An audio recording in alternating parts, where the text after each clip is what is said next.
Hello students, मैं Rakesh Kumar, government senior secondary school Nangal Chaudhari, जिला Mahendragarh, Haryana. Students, आज हम कक्षा 9 के एक बहुत ही महत्वपूर्ण अध्याय ध्वनि के अंतर्गत आने वाले कुछ महत्वपूर्ण टॉपिक्स का अध्ययन करेंगे। इन टॉपिक्स में हम सबसे पहले आज अध्ययन करने जा रहे हैं ध्वनि क्या होती है और ध्वनि के अभिलक्षण क्या होते हैं। देखिए, ध्वनि जैसा हम पहले अध्ययन कर चुके हैं, वह यांत्रिक ऊर्जा, ध्वनि जो होती है वह ऊर्जा का ही एक रूप है। तो वह यांत्रिक ऊर्जा जो हमें सुनने की संवेदना प्रदान करती है, उसे ध्वनि कहते हैं। ध्वनि को एक तरंग के रूप में माना गया है। ध्वनि को अनुदैर्घ्य तरंग माना गया है। अनुदैर्घ्य तरंग इसे क्यों कहते हैं? देखिए, अनुदैर्घ्य तरंग इसको इसलिए कहते हैं क्योंकि ध्वनि का जो विक्षोभ है वह टू एंड फ्रो अर्थात आगे पीछे दोलन करके एक स्थान से दूसरे स्थान पर पहुंचता है। और वह तरंग जिसमें विक्षोभ, किसका विक्षोभ? ऊर्जा का, जिसमें ऊर्जा का विक्षोभ एक स्थान से दूसरे स्थान पर पहुंचता हो, किस माध्यम से? किसी भी माध्यम से, पर वो आगे पीछे दोलन करके पहुंच रहा हो, तो उस तरंग को हम कहते हैं अनुदैर्घ्य तरंग। ध्वनि भी एक अनुदैर्घ्य तरंग है। अनुदैर्घ्य तरंग को यदि हम ग्राफ पर प्रदर्शित करते हैं तो देखिए किस प्रकार से उसको एक ग्राफ पर प्रदर्शित किया जा सकता है। यह हमारे पास जीरो डिस्टर्बेंस लाइन है, अर्थात यहाँ पर ये जो हमारा माध्यम है इसमें किसी प्रकार का कोई विक्षोभ नहीं है। परंतु यदि हम ध्वनि पैदा करते हैं और ध्वनि में ऊर्जा का एक जगह से जब दूसरी जगह प्रवाह होता है तो क्या होता है, उसको ग्राफ पे अगर हम प्रदर्शित करेंगे तो इस प्रकार से, ये देखिए, इस प्रकार से उसको तरंग के रूप में प्रदर्शित किया जाता है। ये तरंग के रूप में। और ध्वनि मैंने बताया आपको कौन सी तरंग है? अनुदैर्घ्य तरंग है। अनुदैर्घ्य तरंग। अनुदैर्घ्य तरंग में देखें अगर हम, तो जीरो डिस्टर्बेंस लाइन से, इस लाइन को अगर हम यहां पर ध्यान से देखें तो इससे कुछ भाग हमें तरंग का ऊपर दिखाई दे रहा है और कुछ भाग हमें नीचे दिखाई दे रहा है। वह भाग जो हमें यहां पर ऊपर दिखाई दे रहा है उस भाग को हम सघन अर्थात कंप्रेशन, संपीड़न कहते हैं। तो यह जो हिस्सा है इसको संपीड़न बोलते हैं। आप लोगों को पहले बताया जा चुका है कि ध्वनि जो तरंग है वह अनुदैर्घ्य तरंग है और अनुदैर्घ्य तरंग के कितने भाग होते हैं? दो। कौन कौन से? एक संपीड़न और दूसरा विरलन। ये देखिए, इस तरीके से हम इनको अंग्रेजी में अगर बताना चाहें तो इसको संपीड़न को कंप्रेशन बोलेंगे और विरलन को रेयरफैक्शन बोलेंगे। तो जो हमारे पास लॉन्गिट्यूडिनल वेव्स हैं अर्थात अनुदैर्घ्य तरंग है, उनके दो पार्ट्स हो गए, एक हो गया कंप्रेशन, दूसरा हो गया रेयरफैक्शन अर्थात संपीड़न और विरलन। यहां पर हम इनको अनुदैर्घ्य तरंगों को दो भागों में क्यों बांटते हैं? हम इन दोनों तरंगों को उनके घनत्व के आधार पर बांटते हैं। देखिए, यहां पर जो सामान्य घनत्व है, जो ये जीरो डिस्टर्बेंस लाइन है, यहां पर अगर हम इसको ग्राफ पर प्रदर्शित कर रहे हैं तो ये जो पॉइंट है, जो ये रेखा से प्रदर्शित कर रखी है, ये जो रेखा जा रही है वाली, ये सामान्य घनत्व वाली लाइन है। परंतु यदि हम इससे ऊपर की ओर चलते हैं यहाँ पर तो घनत्व बढ़ता हुआ चला जाएगा, और अगर हम नीचे की ओर चलते हैं तो जो माध्यम है उसका घनत्व कम होता चला जाएगा। अर्थात वायु को अगर हम माध्यम ले रहे हैं तो यहाँ पर वायु की जो डेंसिटी है, घनत्व है, वो नीचे इस रेखा से नीचे कम है और यहाँ इस रेखा से ऊपर है। तो संपीड़न में क्या होता है? संपीड़न अनुदैर्घ्य तरंग का वह भाग होता है जिसमें घनत्व अधिक होता है। अर्थात अगर हम वायु में संपीड़न को देखेंगे तो वायु के जो कण हैं वो नजदीक नजदीक होंगे, कुछ इस तरीके से। ये देखिए, यहां पर अगर मैं संपीड़न को प्रदर्शित करूं तो ये देखिए, मैंने यहां पर कुछ कण जो है वो प्रदर्शित किए हैं। ये कण आप देख पा रहे होंगे बहुत नजदीक नजदीक है। तो ये हो गया है कंप्रेशन अर्थात संपीड़न। और यही जो वायु के कण है यदि दूर दूर मौजूद है, जैसा आपको यहाँ पे दिखाई दे रहा होगा, तो वो कहलाता है रेयरफैक्शन। इस प्रकार से जो ध्वनि है वो वायु के अंदर कंप्रेशन, रेयरफैक्शन अर्थात संपीड़न और विरलन के माध्यम से चलती है। तो यहाँ पर अगर मैं इस अनुदैर्घ्य तरंग को अर्थात ध्वनि की तरंगों को ग्राफ पर प्रदर्शित करूंगा तो वहां पर संपीड़न विरलन ये इस तरीके से दिखाई जाएंगे।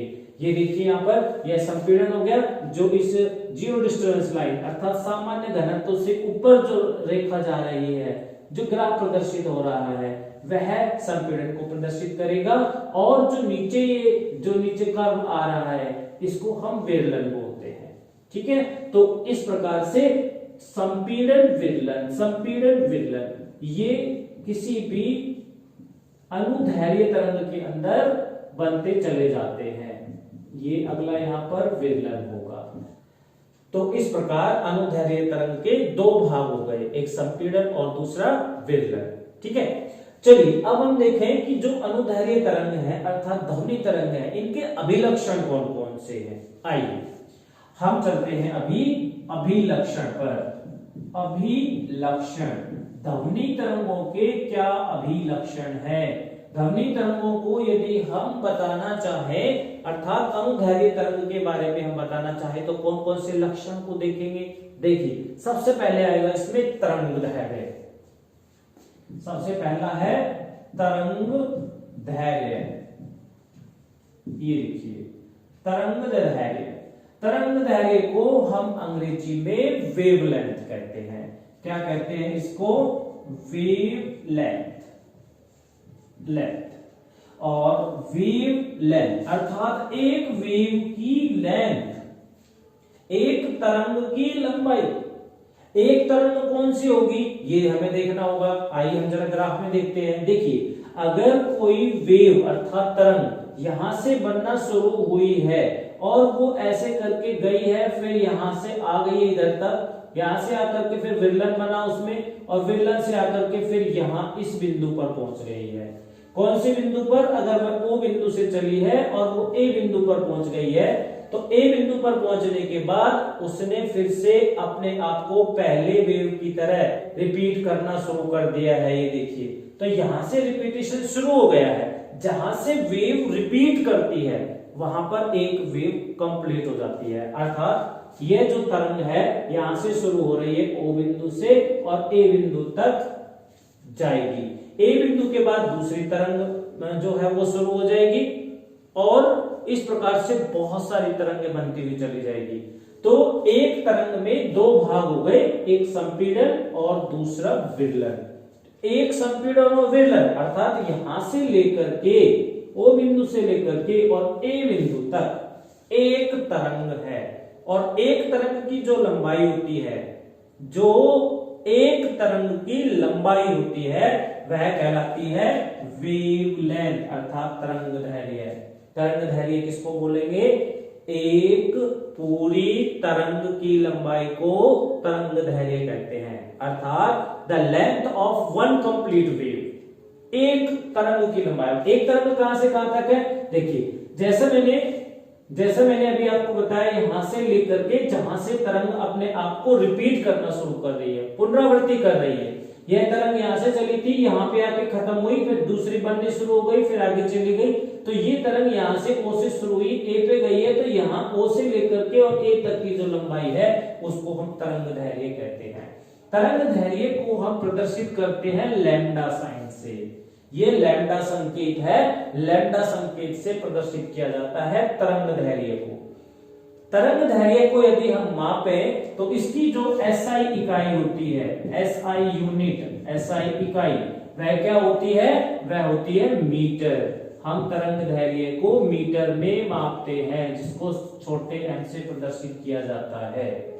ठीक है, चलिए इसमें एक बात और ध्यान रखने की है। तरंग धैर्य की एक परिभाषा और बनती है, वह क्या है? ये देखिए यहां पर संपीड़न है, इधर भी संपीड़न है। एक वेव के संपीड़न से और उससे अगली आने वाली वेव के संपीड़न के बीच की जो दूरी होती है, अर्थात हम यह भी कह सकते हैं कि दो क्रमागत संपीड़नों के बीच की दूरी को कहां से कहां तक, यहां से लेकर के और यहां तक जो है वेवलेंथ कहलाती है, अर्थात तरंग दैर्घ्य कहलाती है। दो क्रमागत संपीड़नों के बीच की दूरी को क्या बोलते हैं, तरंग दैर्घ्य बोलते हैं। या फिर दो क्रमागत विरलनों के बीच की दूरी को, दो क्रमागत विरलनों के बीच की दूरी को भी तरंग दैर्घ्य बोलते हैं। ठीक है, चलिए अब हम चलते हैं अपने दूसरे अभिलक्षण पर, और दूसरा अभिलक्षण इंपॉर्टेंट अभिलक्षण है जिसको बोलते हैं आवृत्ति। आवृत्ति को अंग्रेजी में बोला जाता है फ्रीक्वेंसी। फ्रीक्वेंसी देखिए, आवृत्ति अर्थात फ्रीक्वेंसी। क्या होती है फ्रीक्वेंसी, क्या होती है आवृत्ति? देखिए, जब हम किसी वस्तु को दूसरी वस्तु से टकराते हैं तो उसमें कंपन होता है। जब कंपन हो रहा है तभी ध्वनि उत्पन्न होती है, और जब ध्वनि उत्पन्न होती है तो वो हम देखते हैं कि उसकी आवृत्ति कितनी है। आवृत्ति किसके ऊपर निर्भर करती है कि उसमें कंपन कितना है। कंपन कितना है, एक सेकंड में कितने कंपन पैदा हो रहे हैं, वही उस ध्वनि की आवृत्ति होती है। जैसे आपने स्कूल की घंटी देखी होगी, जब उसको थोड़े से मारते हैं तो उसमें कंपन होता है। अब वह कंपन एक सेकंड में कितनी बार हो रहा है, वही उस स्कूल की घंटी की क्या कहलाएगी, आवृत्ति कहलाएगी। अर्थात एक सेकंड में होने वाले कंपनों की संख्या को हम क्या कहते हैं, फ्रीक्वेंसी कहते हैं। Number of waves completed in 1 second, एक इकाई समय में पैदा होने वाली तरंगों की संख्या को आवृत्ति कहते हैं।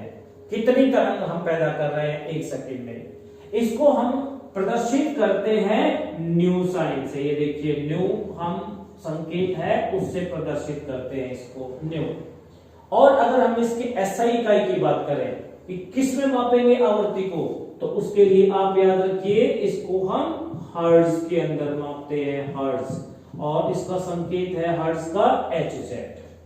आपने अक्सर सुना भी होगा, जब टीवी पर समाचार आते हैं या रेडियो में समाचार आते हैं या कोई अन्य प्रोग्राम प्रसारित होते हैं, तो वहां पर बताया जाता है कि ये चैनल इस फ्रीक्वेंसी पर उपलब्ध है। तो वह जो फ्रीक्वेंसी है वह क्या है, वह यही है आवृत्ति।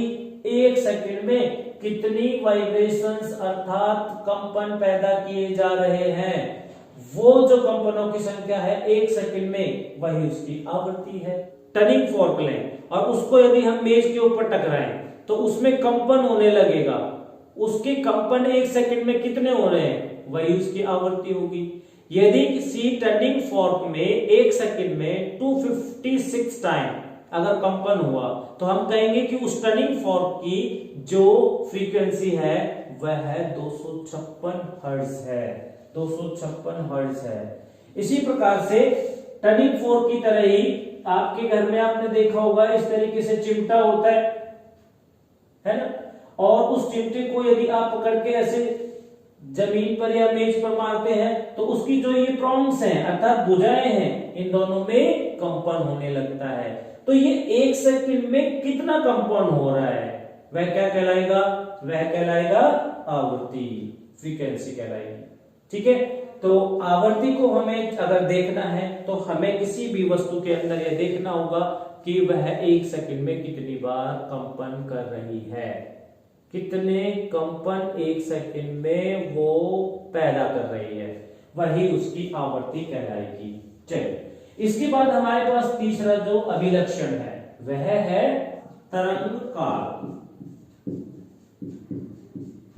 अर्थात टाइम पीरियड।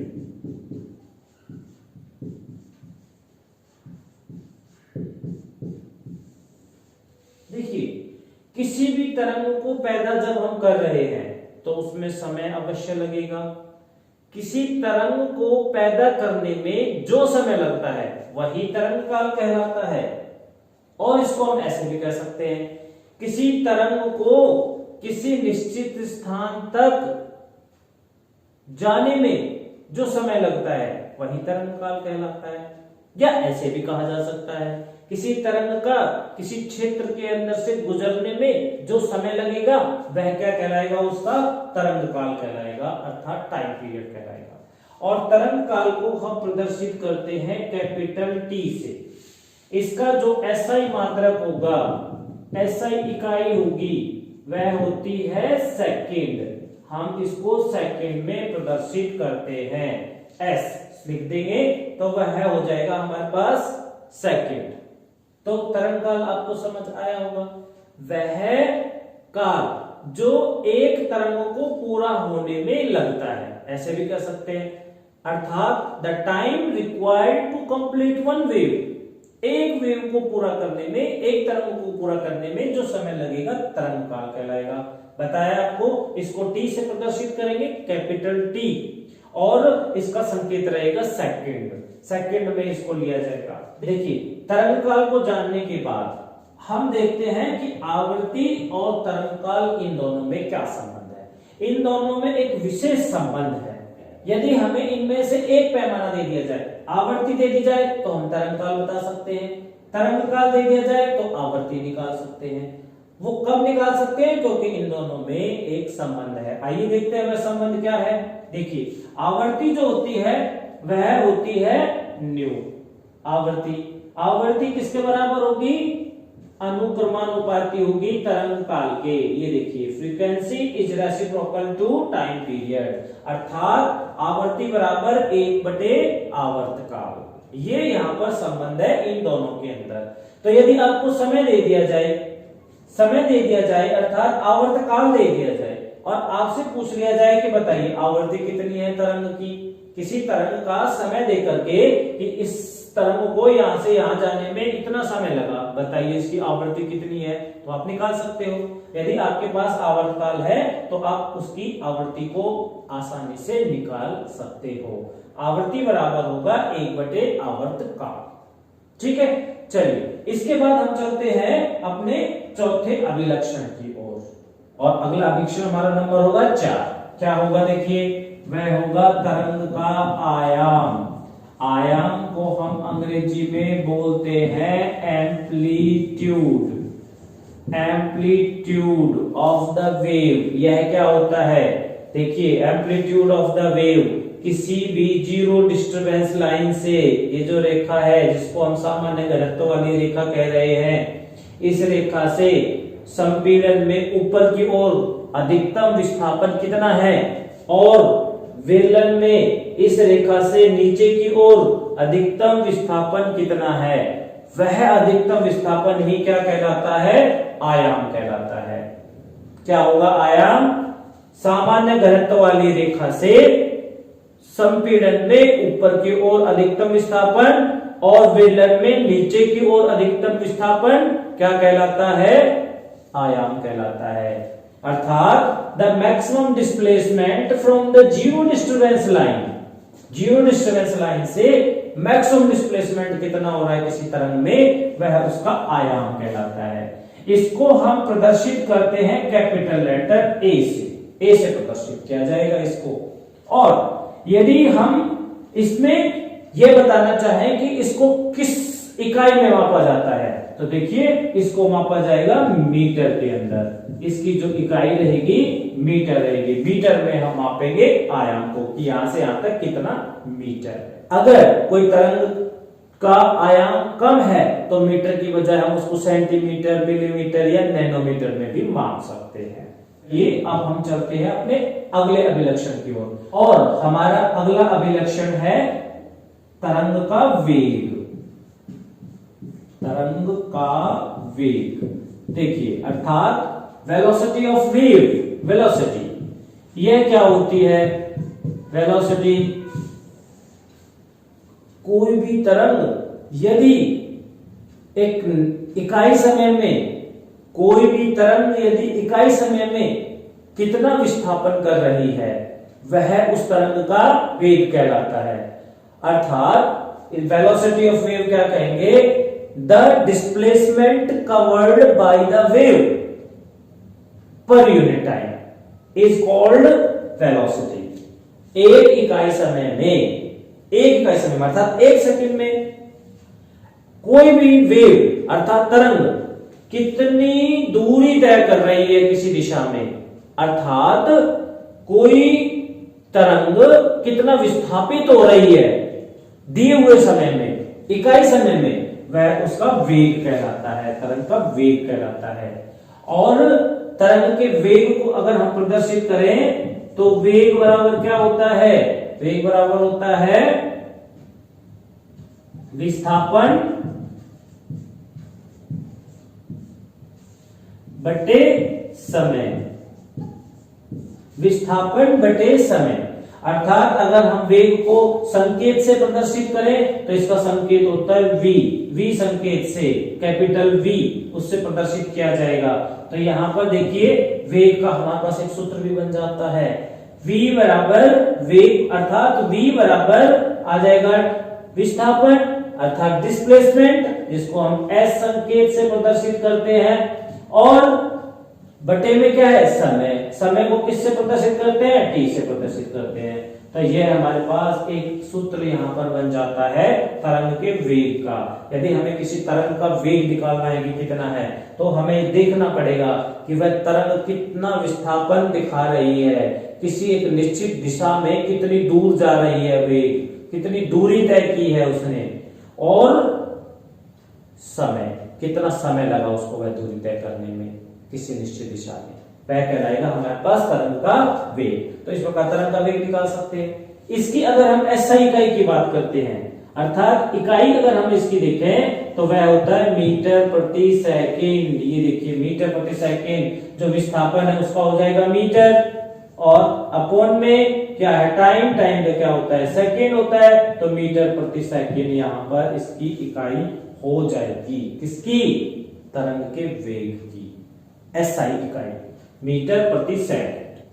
तो इस प्रकार अभी हमने देखा कि ध्वनि क्या होती है और ध्वनि के प्रमुख अभिलक्षण कौन कौन से हैं। आइए अब हम जरा एक नजर डालें कि ध्वनि की तरंगदैर्घ्य, ध्वनि की आवृत्ति और ध्वनि के वेग में क्या संबंध है। देखिए अभी हमने पढ़ा कि जो तरंग का जो वेग होता है, वेग वह किसके बराबर होता है, तरंग का वेग बराबर होता है विस्थापन, कि वह तरंग कितना विस्थापन कर रही है, और दिया गया समय कितने समय में उसका विस्थापन हो रहा है। यदि हम इसको संकेत से प्रदर्शित करते हैं तो क्या आ जाएगा, देखिए v बराबर विस्थापन को हम s संकेत से प्रदर्शित करते हैं और समय को कैपिटल T से प्रदर्शित करते हैं, तो v बराबर s बटे t, और यहाँ पर जो s है वह है विस्थापन अर्थात एक निश्चित दिशा में तय की गई दूरी। और जब कोई भी तरंग यदि कोई दूरी तय करती है तो उसको हम किससे प्रदर्शित करते हैं, तरंगदैर्घ्य से प्रदर्शित करते हैं, जो कि लैम्डा जिसका संकेत है। देखिए तो ये क्या बन जाएगा, यहाँ पर v बराबर तय दी गई दूरी अर्थात तरंगदैर्घ्य, तरंगदैर्घ्य को किससे प्रदर्शित कर रहे हैं हम, लैम्डा से प्रदर्शित कर रहे हैं, और बटे में क्या है समय है। ये देखिए अभी हम क्या करेंगे, इस समय को अलग कर देते हैं, तो क्या आ जाएगा हमारे पास, देखिए यहाँ पर v बराबर लैम्डा और इनटू में 1/t, 1/t ये आ जाएगा, ठीक है। और इसको अगर हम आगे और थोड़ा सा अगर सोचें तो हम देखेंगे कि 1/t 1 आवर्तकाल किसके बराबर था, आवृत्ति के बराबर था, तो हम यहाँ पर इसकी जगह आवृत्ति भी रख सकते हैं। तो हमारे पास क्या हो जाएगा, देखिए वेग बराबर लैम्डा अर्थात तरंगदैर्घ्य गुणा में 1/t, 1/t किसके बराबर बताया, आवृत्ति के बराबर, और आवृत्ति को हम किससे प्रदर्शित करते हैं, न्यू से प्रदर्शित करते हैं। तो यह हमारे पास इन तीनों में संबंध आ जाएगा। किस किस का संबंध है, ये तरंगदैर्घ्य, ये देखिए आवृत्ति न्यू है और वेग भी है। तो क्या संबंध है हमारे पास, अगर मैं इनको शब्दों में लिखता हूं तो तरंग का जो वेग होगा किसके बराबर होगा, तरंगदैर्घ्य गुणा में आवृत्ति, यह संबंध होगा हमारा इन तीनों के बीच। तरंग का वेग बराबर होगा तरंगदैर्घ्य गुणा में आवृत्ति। यदि आपको यहां पर एक प्रश्न पूछ लिया जाए कि किसी तरंग की तरंग दैर्घ्य इतनी है, उसका वेग इतना है, बताइए आवृत्ति कितनी होगी? तो आप निकाल सकते हो। आप इस सूत्र के अंदर इन दोनों का मान रख दीजिए, वेग दिया हुआ है, वेग का मान रख दीजिए बराबर तरंग दैर्घ्य का मान रख दीजिए और आवृत्ति निकाल दीजिए। इस प्रकार से यदि इन तीनों में से कोई भी दो आपको दिए गए हैं तो आप तीसरे को ज्ञात कर सकते हैं। इस प्रकार का जो सवाल है आपके अभ्यास पुस्तिका में भी है, आप अवश्य उसकी प्रैक्टिस करिएगा। तो इस प्रकार अभी हमने पढ़ा ध्वनि की तरंग क्या होती है, उसको ग्राफ पे कैसे प्रदर्शित करते हैं और उसके अभिलक्षण कौन कौन से हैं। आइए अब हम चलते हैं अपने अगले टॉपिक की ओर। अगला टॉपिक है हमारा प्रतिध्वनि।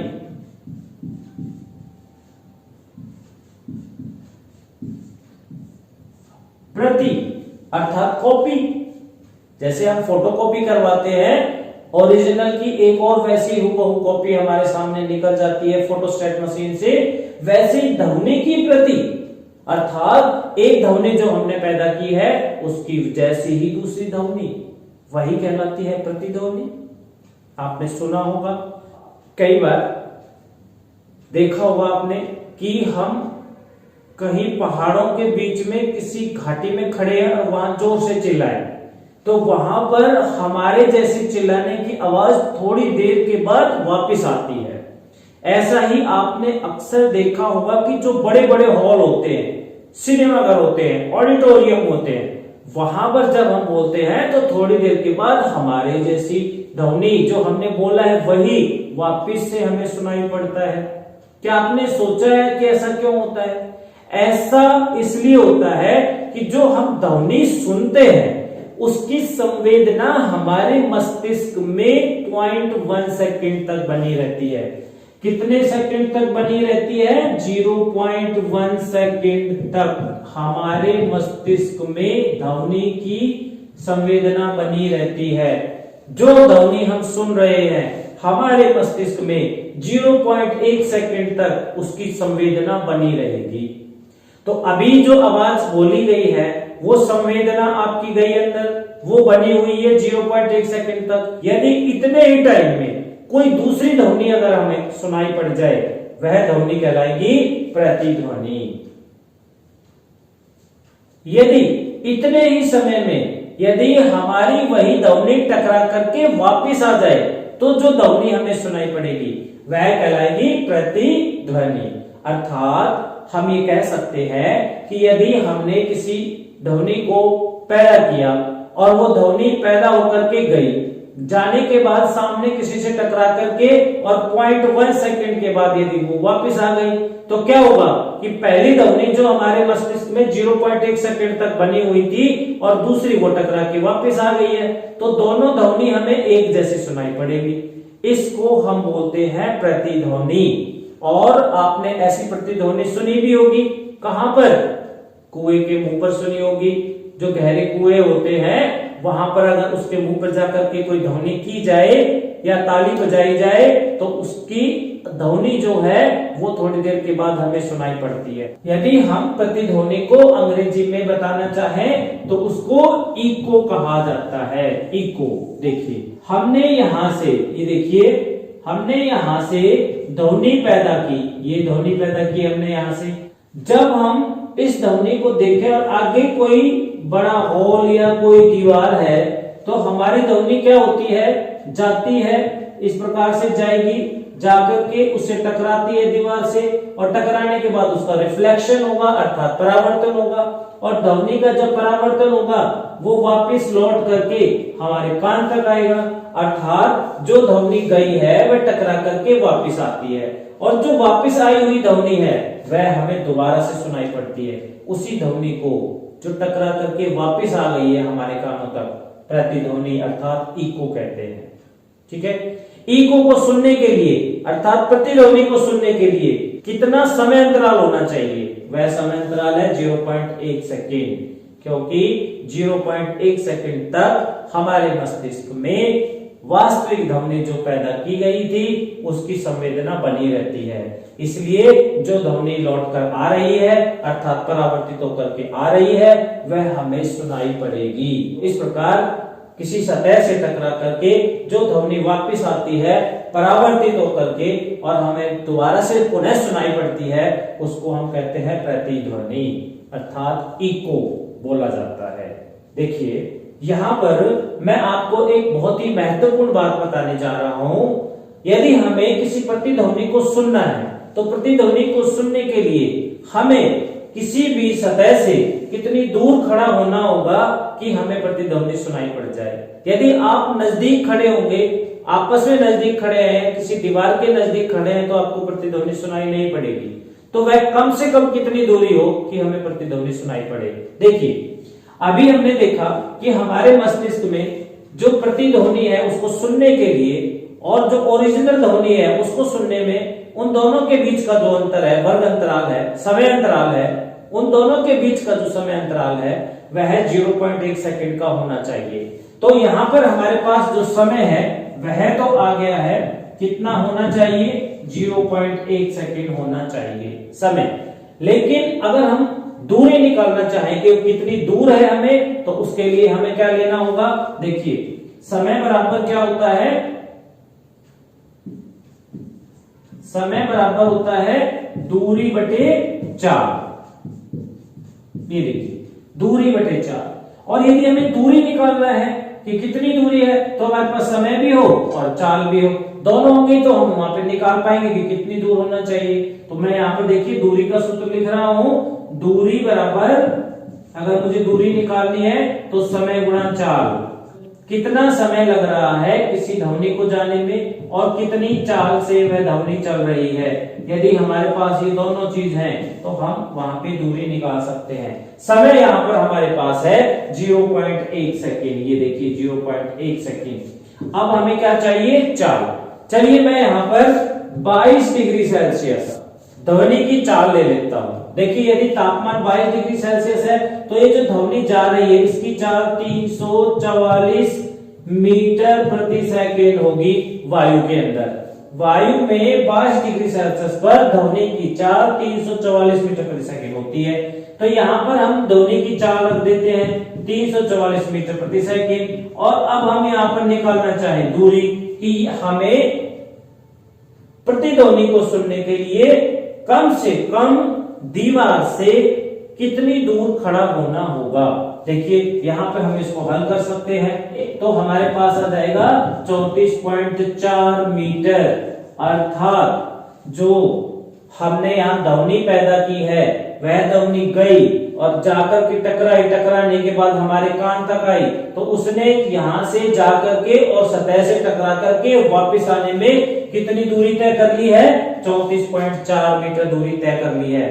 क्यों? क्योंकि समय हमारे पास है कि प्रतिध्वनि और वास्तविक ध्वनि में जो समय अंतराल है वो कम से कम 0.1 सेकंड का होना चाहिए। और हमने वहां पर लिया 22 डिग्री सेल्सियस तापमान पर अगर है तो 344 मीटर प्रति सेकंड ध्वनि की चाल होती है। वह जब हमने ली तो किसी प्रतिध्वनि को हमारे कान तक पहुंचने में कितनी दूरी तय करनी पड़ी वो हमने यहाँ पे निकाल ली है और वह दूरी है 34.4। अब यदि हम इसकी दूरी देखना चाहें कि जो दीवार है जिससे ध्वनि टकरा करके आ रही है, परावर्तित होकर के आ रही है, वह दीवार हमसे कितनी दूर हो तो हम क्या करेंगे, 34.4 यहां से ये गई है और वापस आई है अर्थात उसने 2 बार रास्ता तय किया जाने का और आने का। परंतु हम यहाँ पे निकालना चाह रहे हैं केवल हमसे उस दीवार की दूरी जहां से ध्वनि जो है वो प्रतिध्वनि बन के वापस आ रही है। तो वह दूरी देखिए कितनी होगी, 34.4 जो हमने दूरी निकाली है पूरी जाने की और आने की डबल है, उसको हमें हाफ करना होगा, आधा करना होगा, क्योंकि हमें यहाँ से यहाँ तक की दूरी लेनी है, आने की नहीं लेनी है। तो हम इसका हाफ कर देंगे तो वो हमारे पास आ जाएगा 17.2 मीटर। तो जो दूरी है किसी भी दीवार की या किसी भी सतह की, और हम अगर देखें कि हमें प्रतिध्वनि कब सुनाई पड़ेगी तो हमें प्रतिध्वनि तब सुनाई पड़ेगी जब हमसे कम वह दीवार या वह वस्तु जिससे प्रतिध्वनि हमें सुनाई पड़ सकती है 17.2 मीटर दूर होनी चाहिए। यदि आपके घर में या विद्यालय में कोई ऐसा कमरा है जिसमें जो दूरी है कम से कम 17.2 मीटर आपसे बनती है दीवार की, तो आपको प्रतिध्वनि सुनाई पड़ेगी, वरना नहीं सुनाई पड़ेगी 22 डिग्री सेल्सियस तापमान पर। तो ये था कि हम कैसे दूरी को निकाल सकते हैं। साथ ही हमने पढ़ा कि प्रतिध्वनि क्या होती है, जो ध्वनि किसी सतह से टकरा करके वापिस आती है और हमें सुनाई पड़ती है, हमारे कानों में दोबारा से सुनाई पड़ती है। कैसी ध्वनि होगी वो? वैसी ही ध्वनि जो हमने पैदा की थी, वह कहलाती है प्रतिध्वनि। तो इस प्रकार आज हमने पढ़ा ध्वनि क्या होती है, ध्वनि के अभिलक्षण क्या होते हैं और प्रतिध्वनि क्या होती है। आशा है आज का लेक्चर आपको समझ आया होगा। फिर भी यदि कोई समस्या है तो आप अपने अध्यापक से संपर्क करके समस्या का निदान कर सकते हैं।